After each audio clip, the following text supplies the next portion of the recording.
Factor's ready-to-eat meal delivery makes it easy to stay on top of a busy schedule while still sticking to my goals. I can get a delicious dietitian-approved meal ready in just 2 minutes. Get $130 off across 6 boxes with code JTrain130 at go.factor75.com/JTrain130.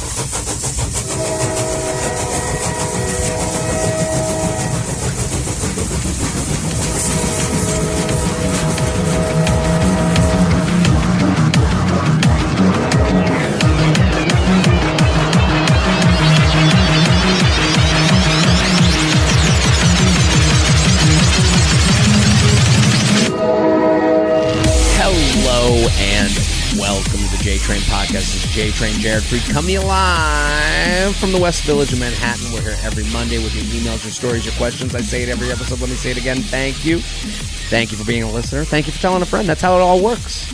People, this is a user-generated show. You send in your emails. My guests and I, we answer the emails.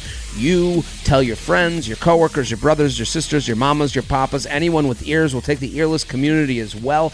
And you let people know that you enjoy this show, and you're doing that, but I want to ask you to continue doing that. I really appreciate it. It feels so good when I see you share it as your Instagram story. And you know what also feels good? Seeing you on the road. I'm on the road again. I'm telling funnies on the road again. It's fall season, so you have nowhere to go. Come to one of JTrain's shows. Ooh, nailed it. Holy shit. People, jaredfreid.com for tickets. If you're listening right now or watching on YouTube, hello, YouTube land. I'm going to be in Buffalo, New York, Royal Oak, Michigan, Albany, New York, Brookfield, Wisconsin, Mohegan Sun, Baltimore, Maryland, Richmond, Virginia, and an announcement. By this point, I'll probably have talked about it a lot.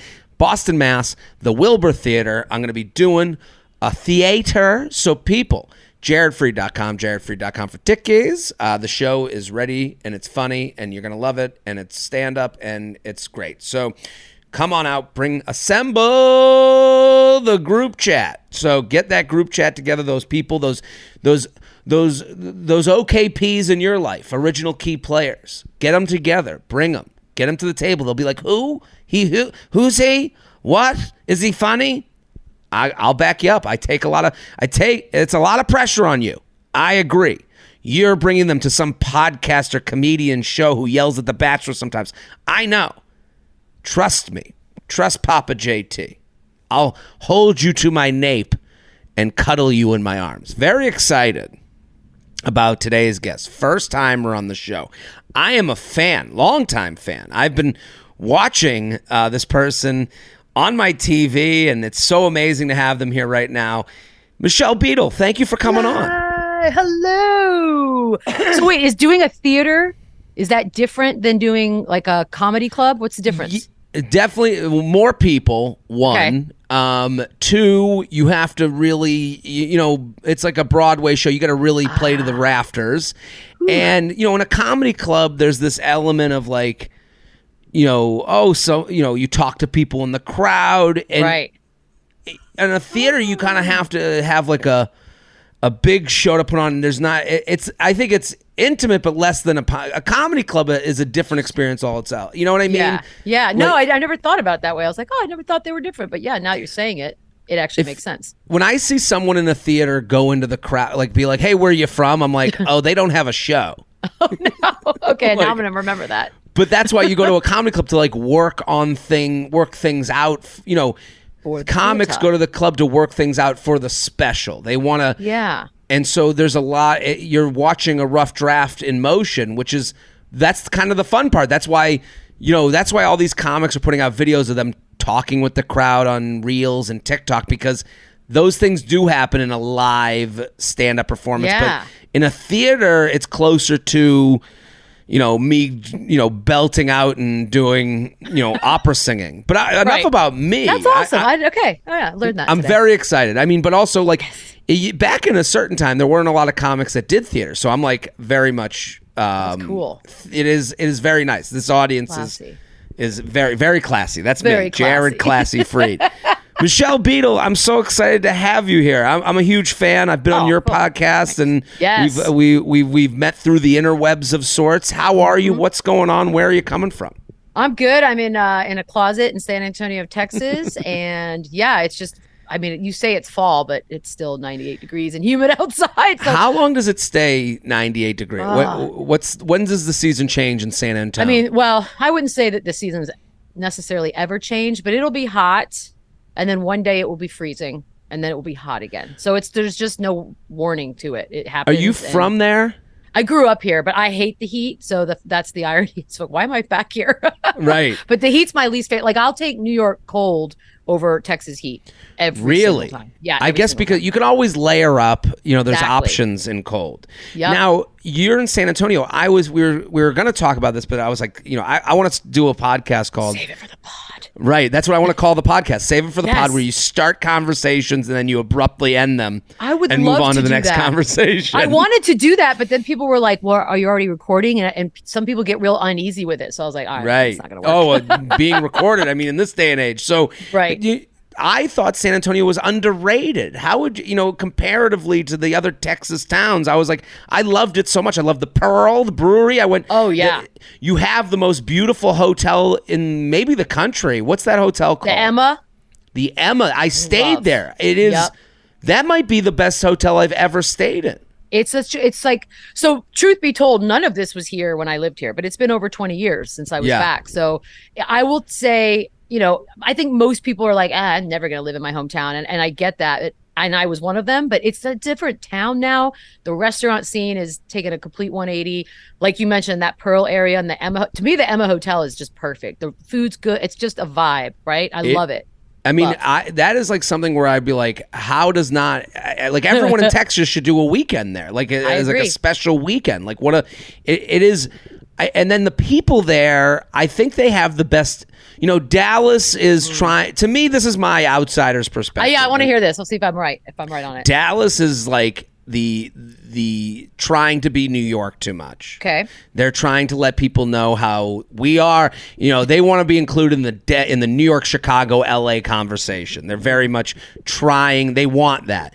The Austin people want to let you know how special they are, how individualistic they are. Oh my God! But a lot of transplants. Yeah. And then there's Houston, which doesn't even feel part of Texas to me. It feels like they're like the weird brother who went to is an engineer, and Right. then Has a there's ranch. right, and then Randomly. San Antonio is like that, like really the humble Yes. sibling.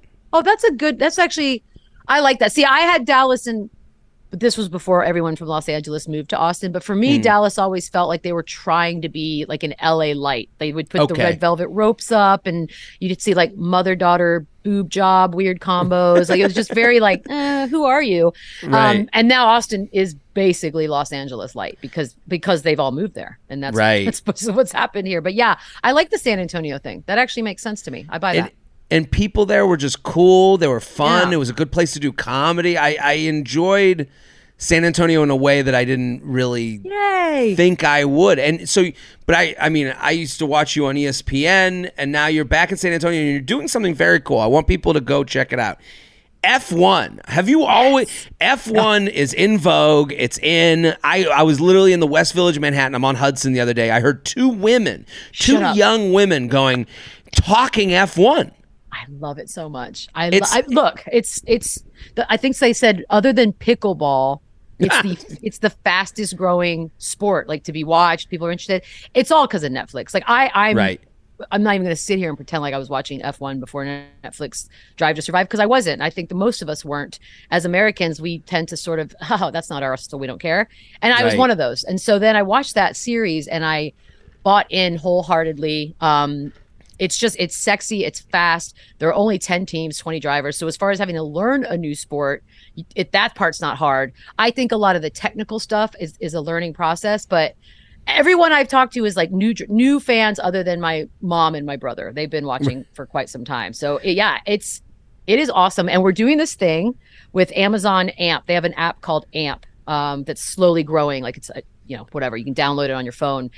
And it's with the kid Miro, and I do a side cast. So during the race, watch the race, but turn down the volume and then turn us on, and we just bullshit and just have fun, right? And he's got so much energy that I'm like, oh my God. Then there's a post race where it's this woman named Katie Osborne, the legendary Mika Hakkinen. For people who don't know, he was one of Michael Schumacher's biggest rivals, and Will Arnett, of course, from having the greatest voice in the world, and Job. So it's like it's the most random pairings of like humans. Will Arnett, that's crazy. So he's in the same boat as he's always been a car guy. Yeah, but he's in the same boat. He's like a sort of a new F1 fan, and like none of us are trying to be experts.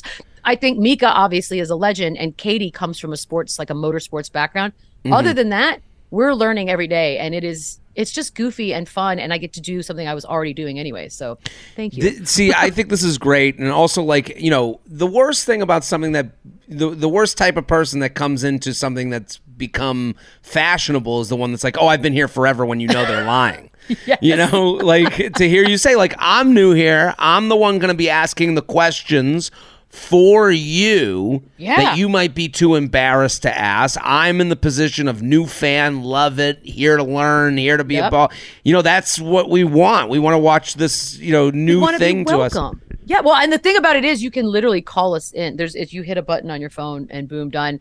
But you're right, because I remember I went to the Kentucky Derby a few times for work, and that world was not welcoming to a new person. Interesting. It made me I was so turned off by the whole thing. And I was like, I just don't care for horse racing and the people and what have you. Because it was like, oh, you don't know anything. Well, when I start my story with, I don't know anything. Yeah, you're not revealing anything. So I feel like the F1 they've been around for a bazillion years, and they're still super excited and happy that we have finally caught on, and they're cool about it. So yeah, sports that are sort of on the outside, don't be dicks. We're trying. The thing is, I would love to know, I'm interested in who's the guy or female, whoever they are, who's the person that waltzed into F1 and was like, I got an idea. Because this is very recent. They have the Netflix show, and I do remember when NBC picked up F1, they would have these real sexy commercials. They would, when they would talk about where do they go in France? Monaco. Monaco. Yeah, it's beautiful places. They would talk about Monaco, and they made it this commercial. And I remember watching the commercial going, I want to just go to that. I don't know about watching, but I want to go. And it's like some marketing person at F1 figured it out because they brought us inside. I've watched the first season of the F1 show on Netflix. Like it has drama, it has personality. We want to know the people. You cheer for that type of thing. Yeah, and it's some of the most beautiful places in the world. So it's just a no-brainer to me. So pumped. So everyone go. It's called Fast and Loose. It's on AMP, and it's with F1. Go download it, get involved, and turn down the volume. Put on Michelle Beadle. And you're in San Antonio. We're going to answer some emails. We're going to give some... we have a lot of love advice on this show, and people, we want you to send them in jtrainpodcast@gmail.com. It's jtrainpodcast@gmail.com. Send anything you'd like, advice-wise. I'm going to be answering. Michelle, are you seeing anyone? Are you with anyone? What's your deal? Yes, I have a dude, a partner, if you will. I try not to say the word boyfriend because I'm 46. It just sounds wrong. So partner. And then everyone assumes partner. I'm like, just partner, because partner makes sense. I have a dude, which feels very Texas to me. Yeah, I got a dude. Right. I got a lover. I think lover is hilarious. You've taken on a lover. Yeah. Taken one on. That's the best one. How long have you guys been together? It's only been about a year, but we dated like 20-something years ago when I last lived here. And then we did not speak for 2 decades. And then I moved back and we hung out. And I was like, oh, this is fun. Oh, here we are, a year later. So hold on. That's an amazing story. 2 decades ago, how do you meet? We worked at the same restaurant. Like a bunch of us did. That's actually how I met my other 2 best friends that still live here. So yeah, we all work at the same restaurant. Yeah. And then you go off to, stardom. Yeah. Live my life. Yeah. I mean, really, I went off and lived my life and I never thought I'd move back here. So it's all been just sort of kind of a fun little path, and we ran into each other, and that was it. It was like, oh, well, now we're better. I think we're both in better positions. Amazing. And working in a restaurant, that's like its own ecosystem. So you know each other in a certain way. You've worked together. You've watched how the other person works and how they who they've hooked hustle. up with. Everybody's hooked up with everyone. Right. You're like, oh God, what were we doing? And when did you run into each other back in town? Like probably about maybe June or July of last year. Was it like, yeah. And how does that conversation start? Because there's people listening right now that they're going, that we have your relationship mirrors many different things that go on in this podcast a lot, because someone will say it's ending, but they said now's not the time. And should I wait? And then they have another thing where they'll go, someone came out of the woodwork. Should I pursue? Like your situation, your dude, so to speak, is relevant. How did you get over the hump of like, oh my God, like I'm back in town. It's 20 years later. I know. Well, because we really had not talked at all. And I think that was part of it. I came back a few times in the last 20 years and maybe occasionally ran in, but I was totally like a bitch and tried to big time him specifically. Really? So I felt pretty good about that. Yeah. You don't seem that you seem like the most down to earth person ever. Like, but I can laser focus it on one person if I need to. So I did that. So there was history, and you're like, and what I think is very interesting and kind of like the lesson and all is that you didn't speak. You both went in your own way, you know? Yeah. And it came back naturally. Good. I know. And it's nice. I feel like for me, I'm not a big relationship person, and I wasn't in one, and I'm fine with that. But it was just good timing because I wasn't against it either. So I was like, oh, let's just let this go and see what happens. And it's working so far. He's not on my nerves yet, and I don't think I'm on his yet. We'll see. We'll check in every couple months, and we'll see if we're on each other's nerves. Right? Well, I'll just text you like, okay, it's over. It's over, letting you know. Okay, well, listen, everyone go follow Michelle at Michelle.Beadle on Instagram. Go listen to the F1 show Fast and Loose while you watch F1 racing. Learn about it, see it through Michelle's eyes. Let's get to the emails. You ready? Yeah. Oh, God, yeah. JTrainPodcast@gmail.com, JTrainPodcast@gmail.com. Friends treat my boyfriend like a meme and not a person. Jared, many feathers. Huge fan. You up subscriber. You rock. Now to my problem. I have a super tight group of friends from college. All of us have serious partners. Most of us live with our partners.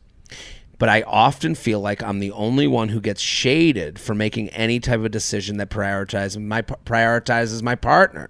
For example, everyone was pretty rude to me when I was not available on the potential weekend of a girls' trip because it was my boyfriend's birthday. And it feels like if I bring my boyfriend somewhere with them, he is pretty much ignored.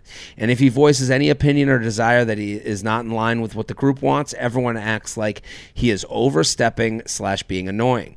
And then I'm put in a position where if I advocate for him, I look like I'm just doing whatever he wants. It would be one thing if he was just some random guy, but we lived together. I see this happening to some degree to other people in the group's partners when we're in a group setting, and I don't know if it bothers them too. It feels like the mindset is that if they were there with us, they should be just happy to be there and have no thoughts or wishes. It feels like how people on TikTok talk about guys jokingly, like, ew, I don't care about your boyfriend, what men think vibes. That's all fun and games on the internet, but don't you in real life want your serious partner to be respected and have a good time? We have a trip coming up that, due to some odd circumstances, are going to be just the group, him and one other guy, and I know I'm going to be put in some annoying positions. He's not the most go with the flow guy, but neither are many of my friends, and I know he will be treated differently than anyone else on the trip for having any opinion about what we do. Any advice for advocating for him on the trip while also not being judged by my friends? Michelle Beadle, what do you think? This is a difficult situation. I mean, it is tough because I'm going to go into this assuming there's no history, right? Like, did he do something jackassy and maybe the girlfriends hate him and they've never, I'm going to throw that away. That's not it. I guess my assumption for this whole thing is they don't get along. They don't like him for some reason. They don't like him. Right. That's simple. And I don't think it's something major. I'm agreeing with you. There's no assumption of like this major fallout because she would have mentioned it, but it seems like they don't like him. She may need to have one of those snap moments where you react in a way that's seemingly dramatic to some, but it's really just the snap moment where, okay, I've had enough. Like and maybe you yell at them, maybe you don't, but you have to communicate in a way that I'm done with this. Like, you guys can either accept him or not. And as long as he's around, I mean, look, it's tough because I know what it's like. Like, my girlfriends are so important. I couldn't imagine, quote unquote, picking a guy over them. But sometimes you might need to just tell them, if they've been able to walk all over him and as a result her, then they probably don't realize it bothers her. She may have to have a come to Jesus moment, as we say in the South. Right. I do think this is like one of those, like, it's a symptom but not the actual problem. Yes. Right? Because it does feel like the idea that you live with someone and your friends aren't like, okay, we got to figure out how to deal with this guy.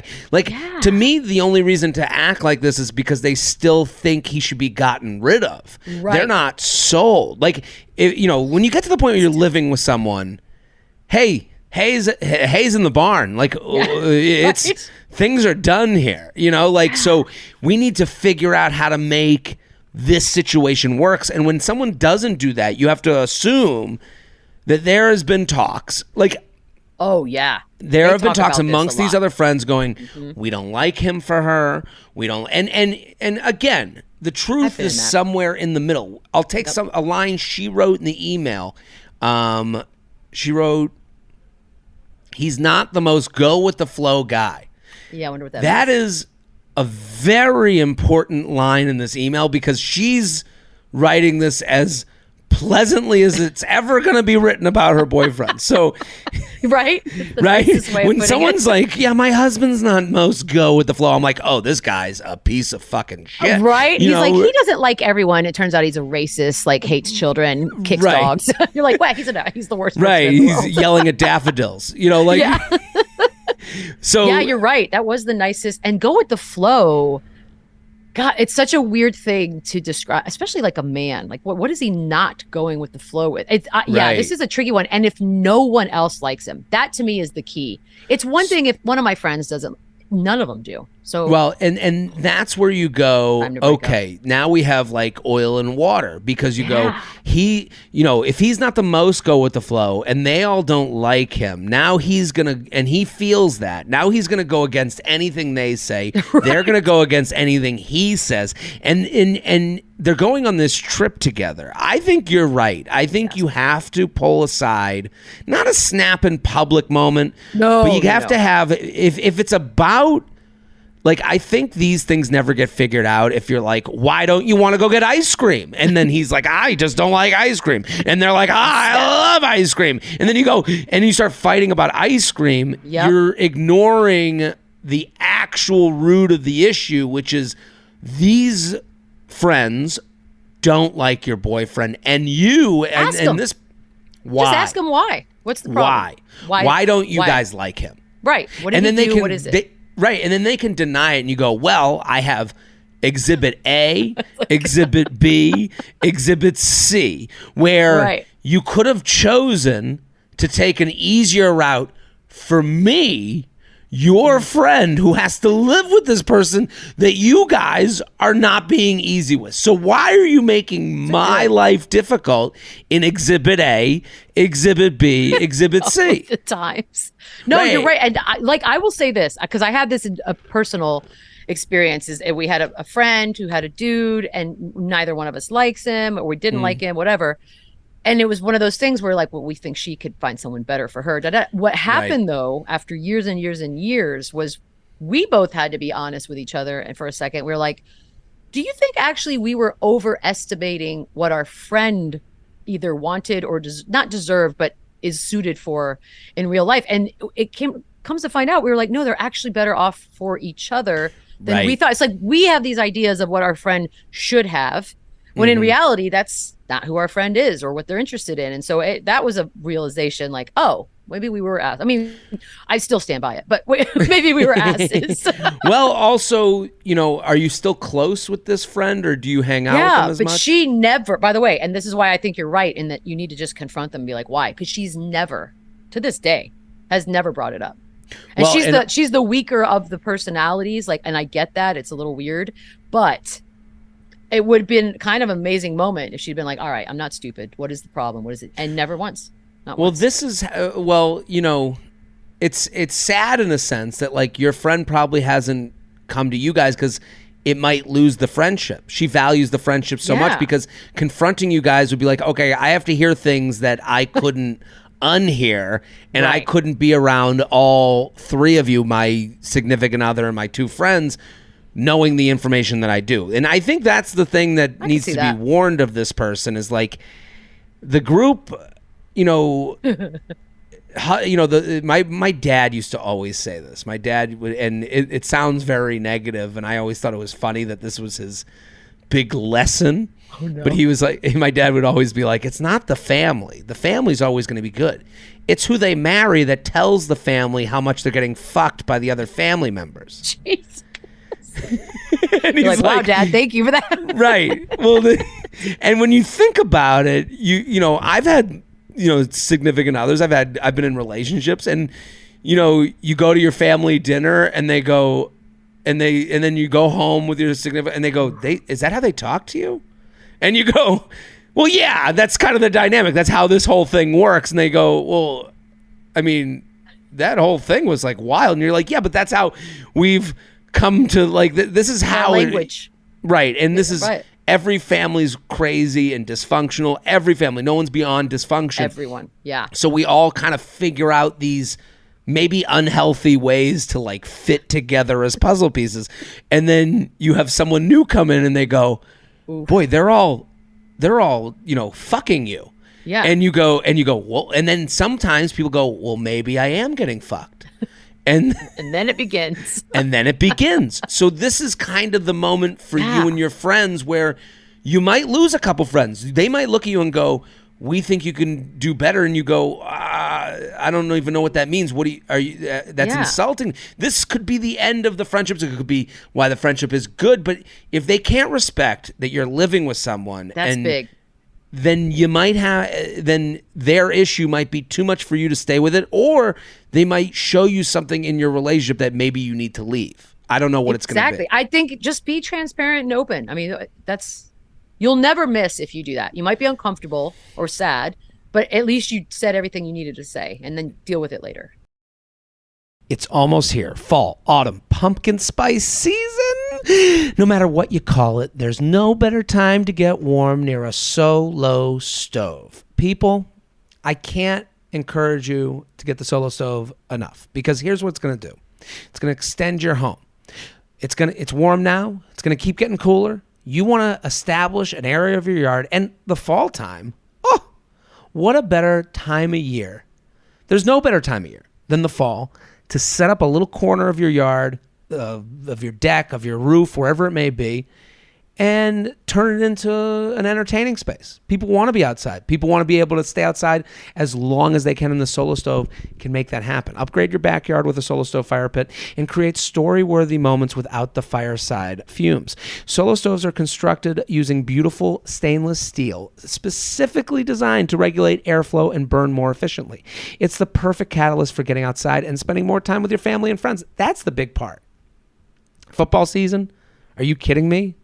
Having beers outside, setting up an area, little tailgate action. What's better than a Solo Stove at a tailgate? Solo Stove fire pits are engineered to be easy to use and are built to last. Lights with a few bits of starter. Your fire is blazing in just minutes. They're so confident you'll love it.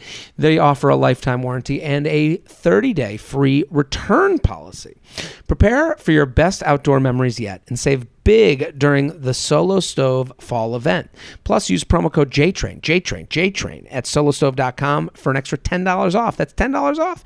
That's solostove.com, promo code JTrain for $10 off on top of the fall event deals. Hurry, the fall event ends November 10th. Now a word from our sponsor, BetterHelp. Sometimes you can fixate on a problem for so long that you don't take the time to find a solution. It can be tough to train your brain to stay in problem-solving mode when faced with a challenge in life.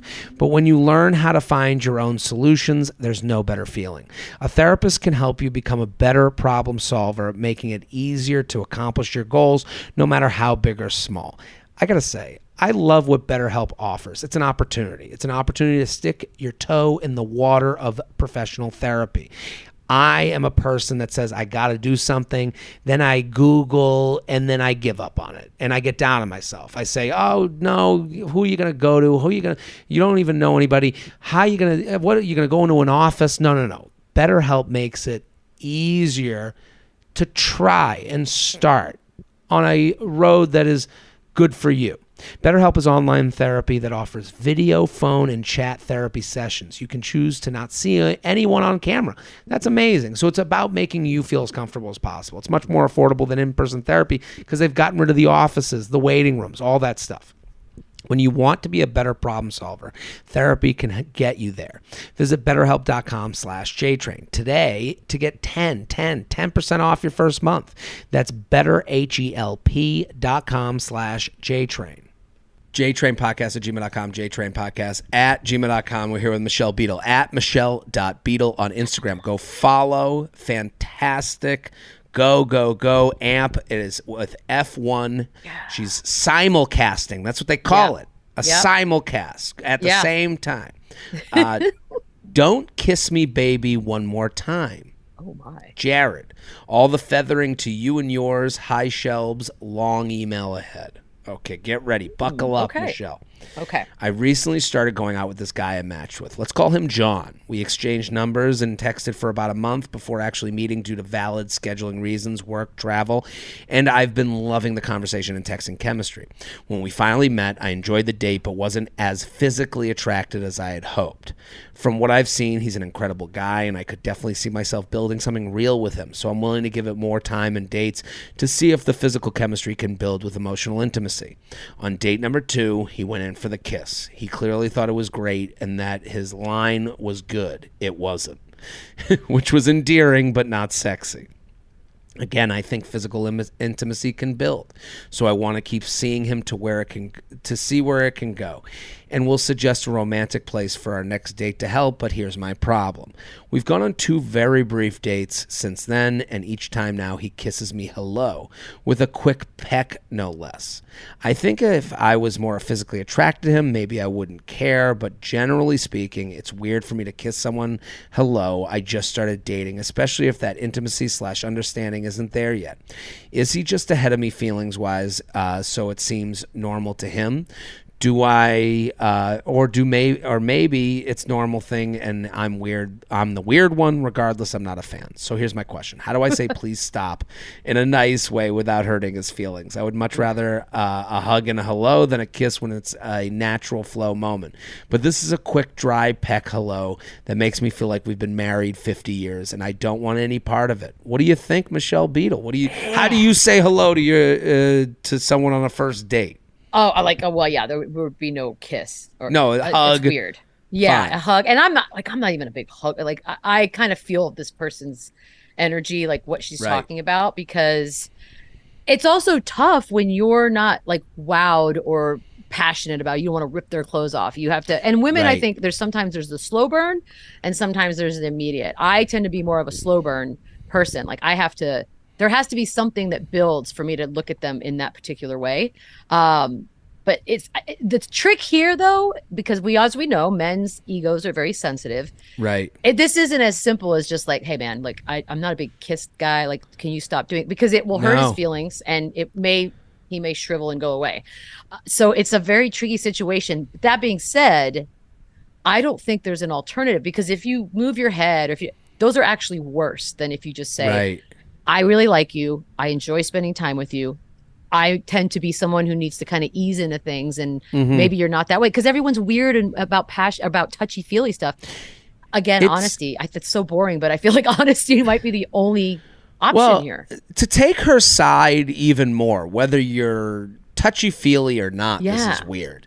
Because I think and I think this is the product. This is a very 2022 issue, because you guys had this like long period of texting, which she said it happened naturally, which I believe. She said it took, we exchanged numbers, it texted for a month. Yeah. You're texting on a phone that you also text your mom, your sister, your brother, all the people you've known for years and years and years. And it can feel like you know someone way more than you do. And so the idea of like, if I to kiss someone, I'm imagining they're kissing on the lips as if it's seeing your wife, after when you met her at a restaurant. Yeah. For date it's been night. a long day. It feels familiar, and they're not familiar yet. Right. And I think that's the perfect word. That's how you take ego out of this. Because here's the other thing.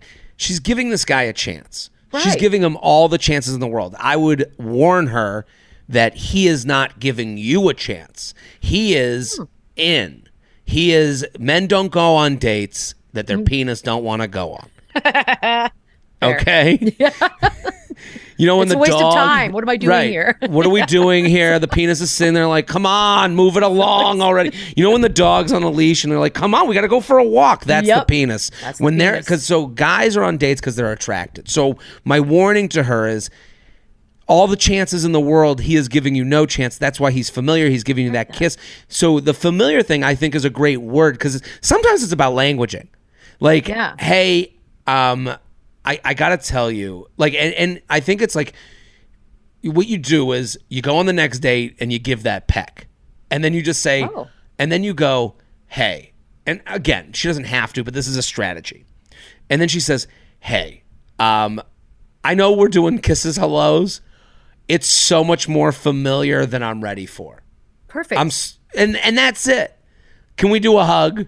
Can we shake hands? Right. We're not there yet. Oh, God. I don't know why that's blinking, by the way, and I'm sorry. That's okay. That was terrifying. No, you're right. The whole house is haunted. And look, you have to just be honest. You can never be in trouble for being honest. That's the person's fault.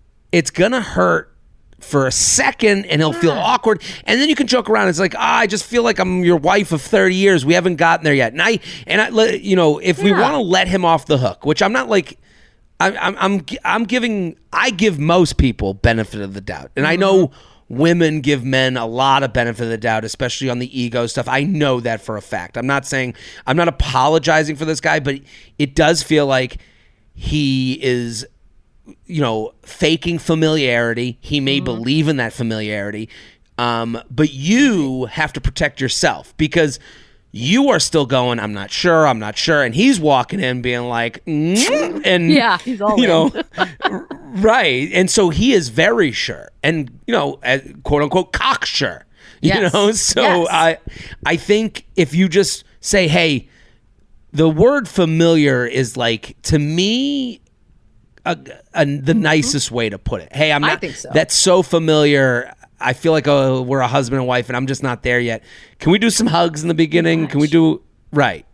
And then you just know when it is time for you're going to have to be the first one to do it because he'll probably shrivel a little bit, but that's fine. Nobody should ever do or feel like they have to do things that they do not want to do. Absolutely. No matter what. Absolutely not. And here's the thing. He's fucking himself. Every time you do that kiss, you're reminded about how little you're attracted to him. Exactly. You're helping him, cure this thing. Right. Be a little more hard to get. Just play the game a little bit more, sir. And then this will probably be a lot better for you in the end. Right. JTrain Podcast. I love that. At gmail.com. JTrain Podcast at gmail.com. Here, Michelle Beadle at Michelle.Beadle. Go follow immediately. How to deal with my boyfriend's annoying friendship with an annoying person. They use annoying twice in the title. How to deal with my boyfriend's annoying friendship with an annoying person. Dear Jared and esteemed guests, I'm a big fan of all your work and will be in NYC later this summer and following your tour schedule, hoping that maybe I'll catch you between travels of the Comedy Cellar. Well, I hope so too. I'll jump right into it. My partner has a friend. Let's call her Erica, who I do not like. For a little background, we've been together a little over a year, both in our mid-30s, and I'm so happy with him. The one persistent issue has been with this friend, Erica. She and I do not mesh well. We are very different. I'm more reserved and do better with small groups or one-on-one interactions, whereas she has a huge personality, always talking the most out of anyone in the room and the last to leave from parties. It has happened a handful of times when I'm not around, either traveling or just have my own separate plans, and they are out together with a group and it turns into a super wild, rowdy night. I think like drugs, staying out till the morning, so many inside jokes that she loves to reminisce about after the fact. That's annoying. I'll add parenthetically. Don't like that it. is a oh, remember that time? Just shut up, no, Erica. I'm here. Yeah. Nobody likes you. Get out of here, Erica. God, when he and I spend time together, it's usually more low key, and we've never had a night like that together. There's also this dynamic where Erica applied to work at my workplace right around the time my boyfriend and I got together. Long story short, she didn't get the job, and I was involved in the hiring process, and I know she felt salty and resentful about not getting the job. So we started off with a tense and awkward dynamic between us. That is a twist. Wow. We both try to be friendly when we're in a group setting together, but it feels forced. So basically, I hate it when he spends time with her, which is not very often, and I always imagine the worst case scenario, i.e. they're getting wasted and hooking up. He's confiding in her about issues with our relationships, etc. He's told me he's not interested in her like that and has committed to always be transparent with me about who he's with and what he's doing. But I still have a horrible feeling in the pit of my stomach whenever I know they are together. She's married, but has told him that she wants to open up the marriage. Hey. Oh, this is like the worst case scenario. This is not good. This is going to a bad place. This is if your boyfriend was going to have a worst friend in the world, the opposite of you, plus in a marriage, open to getting open. End it. He recently went out. For what was supposed to be a chill night, and I opted not to go, and then it turned into a wild, crazy night. He invited Erica to join, and I got very upset when I learned this the following morning. He thinks I'm being unreasonable because I was invited and twice separately told him I was going to stay in, and he thinks it's unfair for me to be jealous or making him feel bad for hanging out with Erica when there's nothing nefarious about their relationship. I have no reason to suspect that he's cheated. He's never done anything shady as far as I can tell, always is honest with me. I know she is an important member of his community of friends, someone he gets along with well. I've talked to my therapist, whose advice is that I get more comfortable with letting go of the things that are outside my control, like nights they are out together, and remember that I have no reason to doubt or distrust him. But would love to hear what you all think about this situation. She's like, my therapist didn't tell me what I wanted to hear. So let's go to the dumb idiot with a podcast. Yeah, but these two morons will tell me. Am I being unreasonable for feeling so negative about Erica and their friendship, or should he be more sensitive to my anxiety around this? Thank you, jealous, but don't want to be. What do we think, Michelle Beadle? Man, I mean, tough situation.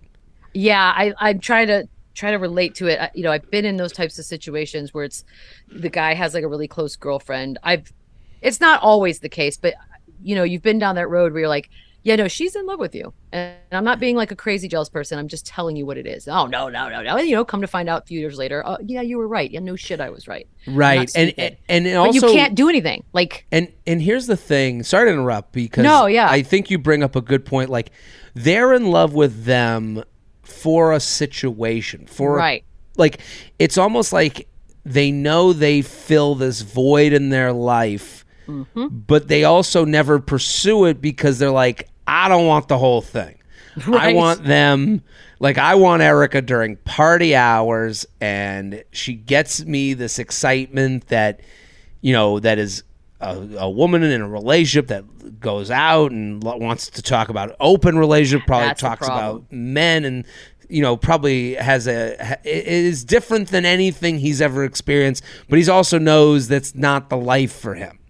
So, but that doesn't mean he won't one night just, I'm in an open relationship. Oh, I get caught up in like, that's the thing about this particular equation. Right. There's a lot of stuff here that feels like, and it's not her. No. It's not her. It's him, to tell you the truth. Like, I agree. He's holding on to a friendship that he knows makes his significant other uncomfortable. That does he need it? And what does he need from this friend? To you? Well, that's what I'm wondering. He might think, I need to party, and you don't party. And I you know what I mean? Like, and so I go to her for the party times, and I agree with you. Like, if the pizza's in the fridge, you're going to eat it. Right. So it's you got to throw it in the garbage, or you got to. And I hate to refer to a woman as an old piece of pizza, but I mean, you're honest. Like I try. Look, think about it this way: if it could happen for a man too. I wouldn't do this to someone I love, right? Like if there was a friend I had that made them just feel very uncomfortable, we would talk about it. I'd ask why. You know, I would know what was up because I'd be like, yeah, I don't feel that way. Right. But I also would understand this makes you upset. So, you know, unless it's a group, but even in a group though, Erica just sounds like an ass. I mean, if I'm being honest, like I don't want to hang out with Erica. So and if why I'm do you want to hang out with Erica? Right. And if I'm Erica, like I don't mind if someone has a male-female friend. If someone has a friend, that cool. Totally good. But what effort has that friend to get to know me, their boyfriend of a year? What effort has that person? And is this person making an effort to get to know Erica? Like if I was this person, I would be like, Erica, let's get drinks. Like I would see what happens. I think that's like, you know, it's like your enemy's closer type of thing. I was just thinking that, right? Exactly. And then maybe the enemy becomes a friend, and you kind of understand. Then maybe Erica goes, I'm unhappy in my marriage. I'm drinking because I'm trying to ignore the reality of my life. Like, you know, Erica might break down to you in a way that you go, fuck, I get it now. Like it all makes sense because you're getting half a story and a story that she's inventing. She even said, she's like, I go farther along. I say, well, they're out. So I think telling your boyfriend, I just want to hang out us three, that might be big. And if your boyfriend won't do that, you have to wonder, now it's your boyfriend. Now it's like, okay, we found the problem. Yep. Have you ever, Michelle, you work in a male-dominated space. Mm-hmm. Have you ever been the friend that someone was uncomfortable with? Did you ever deal with that? I mean, I don't think so. Okay. But I will say this. I am not I'm not a flirty, bubbly type. Mm-hmm. I'm an introvert and not super social. So I don't think I pose a threat in that regard. Like they're not going to see me and be like, she's crazy. Now it could just be the normal woman thing and I'm another woman and that's fine. I get all that. And insecure people just get insecure. Right. And I'm very uber aware. Like if I'm with my friend that's a guy and he has a partner, I almost overcome because I want them to know I have zero interest in your dude. Right. I want you to feel comfortable. Like, so I almost go a little bit probably the other way just to let them know, but that's the point. Do that.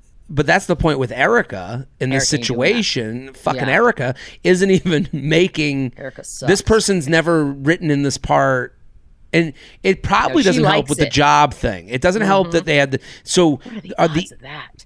I mean, it's crazy. That's insane. But the emailer probably, and it's funny how everything matters and nothing matters at the same time. Like because of the job thing.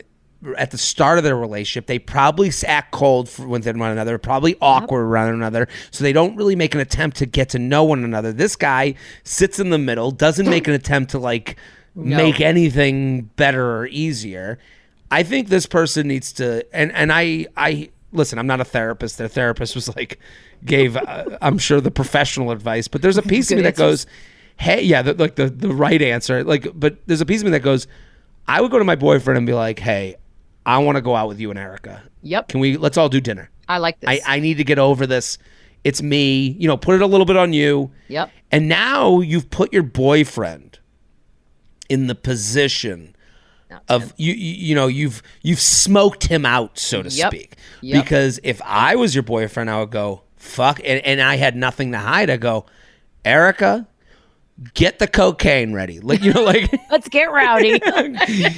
My girlfriend's in. Finally, she broke. I would be excited. Right. That, you're going to join us on an Erica night. Now you'll know why I enjoy this. And if he won't do that, now Erica is not the problem. He is the problem. Then you got to break up. That's it. JTrain podcast at gmail.com. JTrain podcast at gmail.com. We're here with Michelle Beadle at michelle.beadle. Go follow. Unwanted roommate. Oh, God. I already hate it. Jared, an esteemed guest. I'm a big fan of the podcast. Keep doing the Lord's work. I have a situation I wanted your advice on. I'm about to start at medical school about 7 hours from home. My mom said she would move in with me to help me study and settle in. And no, we're done. No. I'll never forget it. I'll never forget it. So I have an apartment in Harlem. And when I moved in and I own the apartment and now I'm renting downtown and I have a tenant in Harlem. All right. So it's an okay situation. It's working for now. We'll see what happens. But I remember when I moved into the Harlem apartment, my mom goes, I'm looking for a couch. My mom goes, oh, you got to get a couch with a bed. And I go, I heard those are uncomfortable. Like, it was my assumption that bed, convertible couches are just uncomfortable. I was like, I want to get a big comfy couch. She goes, well, then where will I sleep? And I was like, a fucking hotel. They got them here. They got a lot of them. They're nice. They have them here too. Ooh, that's tough. Right. I mean, so I did you ever have that relationship with your family where they would stay with you when they came to visit? Yeah. Well, I had my mom stay with me and my brother and his girlfriend for like months / possibly years. I'm not even sure what the thing was. And it was great because I was working so much and, we had help with the dogs and all that stuff. But it did come to a point, and this is why I tell people to just be transparent and open, because I wasn't. And so little things would bug me, and it was just like a water drip. And then one day, I lost it. I kicked everybody out. It was not a good look for me at all. We laugh about it now, obviously, but yes. Oh my God, that day I was just like, everybody get the like, kicking. I had my brother. I was doing open mics, and my brother was trying to work in sports, and I remember he was sleeping on my couch, and like 6 months into him sleeping on my couch, I go, you got to get out of here. There's too many dreams in this apartment. And that's a good way to say that. I like that. Right. I can't look at you and I can't look at myself. And, Pete, there's a lot of talk of privilege in this country. I would say that's the line of privilege to me. If you've never had to have your parents stay with you at your apartment, and if you have had to, that to me is where privilege gets to. You learn a lot. There's a lot of people. We always have this debate. Oh no, who's privileged, who's not? That's where I'm going to put it right there. That's my line in the stand. If you've had your parents stay with you in a 1-bedroom apartment, you are not from privilege. No. If you've said to them, go get your own hotel, you're on the sidelines of the privilege debate. All right, let me read the rest of this email. Okay. This is a kind gesture, but I'm used to having my independence and don't really want to live with my mom at 22. She's a pretty strict immigrant parent and is on my back about studying and spending money. Oh, this is too much. I'm nervous about my social life and ability to go out to bars, go out on weekends, go on weekend trips, etc. under her watchful eye. I immediately was not into the idea of her moving in with me and expressed that I need space. However, she was determined, and we are now moving into a townhouse together in my new city. She quit her job at home and wants me to help her find a job in the new city. Oy, this is brutal. What? My mother has been vague about how long she plans to stay with me. That means forever. Sometimes it sounds like her mom wanted to leave town. Right, sometimes I was gonna say, it sounds like you were an excuse. Sometimes she's saying she's only staying a few months, sometimes a year or two, etc. I have trouble setting boundaries, especially with my parents. Don't we all? And wanted to ask, how do I ask how long she plans to stay with me? And if living with her gets too stressful, how do I respectfully kick her out? Thanks so much. Sincerely, all work and no play. Michelle, what do you think here? That's tough. That is brutal. I feel all of this. Unfortunately, there's no easy or perfect way to do any of this, because right. Even, you can sit down. What you don't want to do, how about this? I can tell you what not to do. Do not let it fester. And if that means get it out. Yeah, right? Like, you're already in the townhouse, whatever, then you need to have some boundaries. You need to talk about it, and you need to be open with your mom. And when the boundaries are crossed, you need to bring them up then and not wait, because it's the festering that will make this thing end in a bad way. It's a good point. I would do that. I think that's a good point. I think even having a list, creating a contract. Yeah. Because that takes the emotion out of it. It makes it a little bit more mathematical. If you say, I will not, these are my non-negotiables when we live together. And I know these are easier advice to give than to take, because it's your mom and they're going to say you're my child. And here's I don't know who's paying. That's a big part of this. That's a big part of it too. But she's 22. So I'm going to assume parents are a part of this helping somehow. out at least, because and she's starting medical school. Exactly. And so what I would say to this person is, if there's any way for you to not take her money, that's a good start. Then you're free. Because then you're free. You're not really, there's a version of indentured servitude to your family, Right. It's like, so I would say start with the money and make sure you know what those dollars are, because that's going to be the first thing they come back at you with. Well, they're going to hold it over your head. Well, I'm not going to pay for the townhouse. Well, how are you going to afford it on your own? That will be held over your head for any version of creating your own space that you're going to want to have. And if they pay 100% of the bill, then I'm going to tell you, sucks for you, but you're going to be in a townhouse. Yeah. You're going to be. I think they're going to be in a townhouse regardless. Now it's just a matter of, hey, Mom, if I want to go out for the weekend, like, you don't have an opinion on that. Right. It's happening. I would also say that here's the one other thing that's different than what she emailed in about, or what they emailed in about, and might not be the first. I would ask your mom if she's okay. That's fair. Like, because this is, I don't care, immigrant parent, non-immigrant parent, to move to a whole new city and ask your kid to help find you a job. Yeah, that part's tough. This is a little weird to me. What about her friends? What about her life? What about the amount of years she spent growing, putting her roots in an area? I know we all want the best for our kids and we want to make sure they're settled, but this seems extreme to not be running away from something, in my opinion. Right. And also it could also be like moms want to feel needed and wanted. And this probably, I mean, maybe she's the last one out of the house or the only child. So there's a desperation for her mom. Like, I could see that too. But again, it's like, Mom, I don't want you out of my life. We just have to figure out a way to coexist without killing each other. Right. And again, this is another symptom versus the actual sickness, because you go, oh my God, she's going to be all over me in my apartment. And I'm sitting here wondering, why the fuck does she want to move to you with no job? Yeah. Right. That's odd. It's odd. So I think it's twofold. One, or threefold. Let's figure out what's the money situation. Yep. 2, maybe a contract of non-negotiables if you're going to live with me. 3, are you okay, Mom? Yes. Why? Why don't you have any friends in this other town? Why are you leaving? Why are you running from town like you're a bandit, that just robbed a bank? What's going on? I think that's fair. You almost might want to start with that one. Right. That's number one. Yeah, I agree. Yeah, start with that one. JTrainPodcast@gmail.com. JTrainPodcast@gmail.com. We got a couple more, Michelle. I'm having such a good time. I'm so happy. I have to go do my thing at 12:30 though. Hold on. Let's do one more. Yeah, okay? wait. Let's do it. Yeah, let's do it. Let me get dealer's or player's choice. I'm the dealer.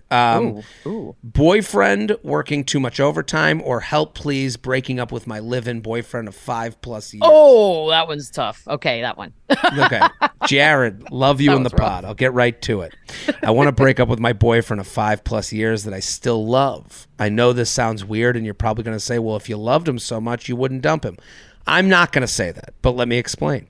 We met when I was 21 and a virgin. I love a lot of people I don't want to live with. So, yes, and that I don't want to be 100%. in a relationship with. So I understand. We met when I was 21 and a virgin. He was 26, very experienced, had slept with a shit ton of girls. Okay, that's pretty vague. I don't know. Okay. I'm now 27 and he's 32. I've been absolutely head over heels in love with him for pretty much the entire time we've dated, up until the last 4 to 5 months. We did distance for about 4 to 5 years and it was perfect. We never really fought much other than the occasional bickering, but nothing serious. We recently moved in together about 4 months ago, and my fucking God, I hate to say it, but pretty much the week we moved in together, I knew he wasn't the one for me. I won't go into detail because I know you don't like really long emails, but let's just say the whole experience has been pretty rough. Well, that's a sentence they could have put the details instead of telling me that I don't like details. Yeah, right? That's fair. That's fair. I know. Could have had one there. He gets into these quote-unquote moods and is just absolutely miserable to be around. And if one thing goes wrong, he's unable to be like, well, it is... He's unable to be like, well, it is what it is, and roll with it. He's like a rain cloud that has to rain down on everyone and make sure they're just as miserable as he is. I don't want to be with someone who has these moods at the slightest inconvenience. I guess my question is, how do I respectfully end things with someone that I still love dearly but know isn't the one for me, even if it hurts? I'm so comfortable in this relationship, even though we argue often now, which I know sounds crazy. I know it will fucking suck to see him with someone else, but I also know what is wrong for that it's wrong of me to keep this going. Slowly but surely, I now accepted that I love the person he was 5+ years ago when we met, but not the person he is now. These are Let me just first say this is normal. This is okay. Absolutely normal. I still have love for him as a person, but moving in has just made me realize that I'm not in love with him because we don't have the same sense of humor anymore, same taste in music, or really anything in common that we used to bond over. What do? I feel like such a bitch to change up on him, but this isn't what I signed up for. Is there a way to tell someone that after 5+ years of talking every single day, you just aren't into it anymore? Thanks. Sincerely, crying every day over someone I haven't even dumped yet. What do you think? Oh, that's really sad way to end that. It's sad. Look, breakups, these are the two forms of breakups. One, somebody wrongs the other. You get to be angry, and that's easy as hell, right? Being angry is the easiest way to be in a breakup because nothing matters. And then there's this version, which I think happens a lot more than the other, where it's not, nobody did anything wrong necessarily. It's just you guys aren't together. It doesn't work for whatever reason. And that one hurts because you don't hate them. You still love them in some way. You don't want to hurt them worse. But every day that you sit around waiting to end this is a day wasted. Like, don't. Just, it's going to be an uncomfortable conversation. And disrespectful to them. You know. And that also, I don't want to feel like, because how many of our friends do we know who stayed in relationships for months and years longer than they should have just because they didn't want to do this part? And honestly, we're all guilty of that. Absolutely. If every relationship ended on the day it should have ended, we'd be flush with time, you know? Yeah, like, so much time on our hands. Right. So I agree with you. This is normal. I think here's a couple of things. Forget that you live together. Forget that. Yeah. Stop. She brought up 5+ years, and I love him. Yeah. She's guilting herself. So all these things don't matter. Everything breakups have happened. They've happened after 5+ years. They've happened after 50 years. Breakups happen. So your experience. This is not. Stop elevating this to a place it doesn't need to be elevated to. He's not the match. You care about him, but he's not the match for you. Yeah. And we need to figure out how to unsew this cloth. Yeah. And that is it. And I know that's easier for me to say. It's easier for us to, say of course to. It's this person, but you're hearing from two people how normal and okay this is. You moved in, you tried. You didn't move in to break up. You moved in to see how this could work. It is not working for you. Speak in I terms. It's not working for me. I care about you. Stop using the word love. You care about them. Ooh, that's good, yeah. I care about you, not I love you, because that makes it confusing. Yes. You have love for him, but that's hard to explain. I care about you, but this isn't the match for me, and I want to figure out how we can move forward to come apart. That's it. And I, again, when it's in your own head, you add 5 years. Feels like it's the end of the world. Yeah, right. It's a conscious uncoupling. Like, I think it's, as much fun as we made of that phrase when they used Gwyneth Paltrow, it actually makes total sense. It's just, this is it. There are 7 billion people on the planet. If you are strictly straight, just cut that in half. This is not the one. And let's look at the positives. He's 32 and a dude. Right. He's going to be okay. You're 27. 99.9% of these breakups at the end, if you ask both people down the line, they're like, yeah, I'm 100% happy that right. And I'll say this, that type of mad that she's referencing, I think that happens when someone's unhappy in their relationship. I don't think he's as happy as you think he is. Like, when someone's a rain cloud and can't get over it and can't. Rain cloud, God. I think I've been that person. That was vivid, by the way. That was a really good description of a person. I was like, oh, that one hurts. This is written by Maya Angelou. Right? I don't want that. No. Damn. So but just do it, get it over with, rip the Band-Aid off. Like, and I think he's more unhappy in this relationship than maybe because that's the attitude of someone that's not happy with their life, not just upset at a situation. So end it. You're going to be okay. Michelle Beadle, thank you for coming on. This was fun, dude. Let's do this again. I like giving advice. It's easier than taking it and trying to do it myself. Yeah, no, this isn't. Our lives are a mess. Yeah, we don't have to deal with that. Oh, my life's perfect. That's why I'm here today. Everyone go follow Michelle. You're fantastic. At Michelle.Beadle on Instagram. I'm Jared Freid. We're here every Monday with your emails. Keep sending them in JTrainPodcast@gmail.com. We'll be back next episode. Boom.